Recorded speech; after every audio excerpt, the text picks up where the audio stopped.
बदर, उहद और खंदक की लड़ाइयों के अलावा कुफार ने मुसलमानों से और भी लड़ाइयाँ लड़ी, मगर सुलह हुदैबिया से ज़रा अमन व अमान हुआ तो एक रोज़ सन 7 हिजरी में हुजूर सल्लल्लाहु अलैहि वसल्लम ने तमाम सहाबा को जमा करके फरमाया, ऐ मुसलमानों, खुदा ने मुझको तमाम जहां के लिए पैगंबर बनाकर भेजा है। अब वक्त आ गया है कि मेरी तरफ से सारी दुनिया को इस्लाम का पैगाम पहुंचा दिया जाए।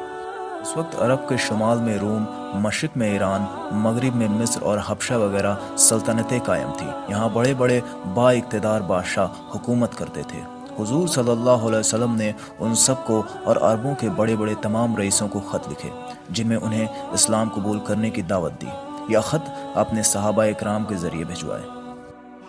रूम के बादशाह हरकल के नाम हुजूर सल्लल्लाहु अलैहि वसल्लम ने जो ख़त लिखा उसका तर्जुमा यह है, अल्लाह के नाम से जो बड़ा मेहरबान निहायत रहम वाला है। यह ख़त मोहम्मद हुजूर सल्लल्लाहु अलैहि वसल्लम की तरफ से है, जो अल्लाह का रसूल है, और हरकल के नाम है, जो रूम का बादशाह है। वह लोग सलामत रहें जो सीधी राह पर चलते हैं।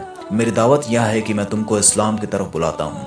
अगर तुम लोग मुसलमान हो जाओगे तो दुनिया व आखिरत की आफतों से सलामत रहोगे और तुमको खुदा 2 गुना अजर देगा।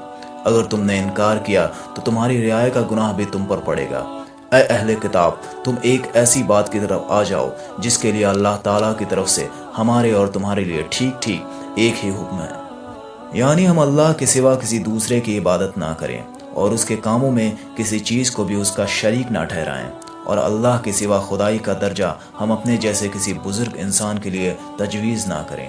अगर तुम मेरी इन बातों से इनकार करोगे तो तुम इस बात के लिए गवाह रहोगे कि हम इन बातों में अल्लाह ताला के फर्माबरदार हैं।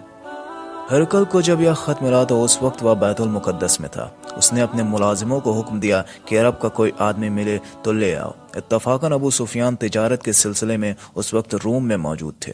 शाही मुलाजिम उन्हें और उनके साथियों को हरकल के सामने ले आए।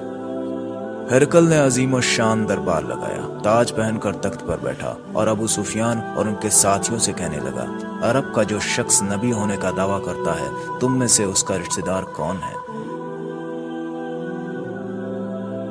अबू सुफियान खड़े हो गए और बोले, मैं। फिर दोनों के सामने इस तरह से गुफ्तगू हुई। हरकल ने पूछा, उस नबी का खानदान कैसा है? अबू सुफियान ने जवाब दिया, निहायत शरीफ है। हरकल ने फिर पूछा, उस खानदान में किसी और ने नबूवत का दावा किया? अबू सुफियान ने जवाब दिया, नहीं। हरकल, उसके बाप दादा में कभी कोई बादशाह हुआ? अबू सुफियान ने जवाब दिया, नहीं। हरकल ने फिर पूछा, उसके मानने वाले गरीब लोग हैं या अमीर? अबू सुफियान ने जवाब दिया, गरीब। हरकल ने फिर पूछा, उनकी तादाद घट रही है या बढ़ती जा रही है? अबू सुफियान ने जवाब दिया, बढ़ती जा रही है। हरकल ने पूछा, वह वादा करके तोड़ता तो नहीं? अबू सुफियान ने जवाब दिया, आज तक तो नहीं तोड़ा। हरकल ने फिर पूछा, उसने कभी झूठ तो नहीं बोला? अबू सुफियान ने कहा, नहीं। हरकल ने फिर एक सवाल पूछा, तुमने कभी उससे जंग भी की है? अबू सुफियान, हाँ। हरकल ने पूछा, नतीजा क्या रहा? अबू सुफियान ने जवाब दिया, कभी हमने फतेह पाई, कभी उसने। हरकल ने फिर एक सवाल पूछा, वह क्या सिखाता है? अबू सुफियान ने जवाब दिया, वह कहता है कि एक खुदा की इबादत करो, नमाज पढ़ो, सच बोलो, नेक बनो। इस गुफ्तगू के बाद हरकल ने कहा कि तुम कहते हो कि उसके खानदान में पहले किसी ने नबी होने का दावा नहीं किया। अगर ऐसा होता तो हम समझते कि यह खानदानी असर है। तुम कहते हो कि उसके खानदान में कभी कोई बादशाह नहीं हुआ। अगर ऐसा होता तो हम ख्याल करते कि इसके दिल में भी बादशाह बनने की ख्वाहिश है। तुम मानते हो कि वह झूठ नहीं बोलता। फिर जो शख्स अपने बारे में झूठ नहीं बोलता वो अल्लाह ताला के बारे में कैसे झूठ बोल सकता है? अगर कमज़ोर लोगों ने उसको माना है तो याद रखो कि अल्लाह के हर पैगंबर को शुरू में मानने वाले कमज़ोर और गरीब लोग ही होते हैं। तुम बताते हो कि वह जिस दीन की तबलीग करता है वह रोज़ बरोज़ बढ़ता जा रहा है, यह उसके सच्चे होने की दलील है। अगर यह सब बातें दुरुस्त हैं तो याद रखो कि एक दिन रूम की इस सल्तनत पर उसका कब्जा हो जाएगा। फिर उसने कहा कि मुझको खुद ख्याल था कि एक पैगंबर आने वाला है, लेकिन यह ख्याल ना था कि यह इज्जत अरबों को मिलेगी। अगर मैं उस पाक पैगंबर तक पहुंच सकता तो उसके पांव धोता।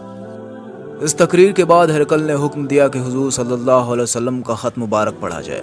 हरकल की तकरीर के बाद दरबार के पादरी पहले से ही सख्त नाराज़ थे। अब ख़त सुना तो और भी खफा हुए। यह हाल देखकर हरकल ने हुक्म दिया कि अबू सुफियान और उनके साथियों को दरबार से चले जाने के लिए कहा जाए। इस हालात से मालूम होता है कि हरकल का दिल इस्लाम की तरफ मायल था, मगर सल्तनत के नशे और दरबारियों की नाराज़गी के सबब वह सब कुछ भूल गया।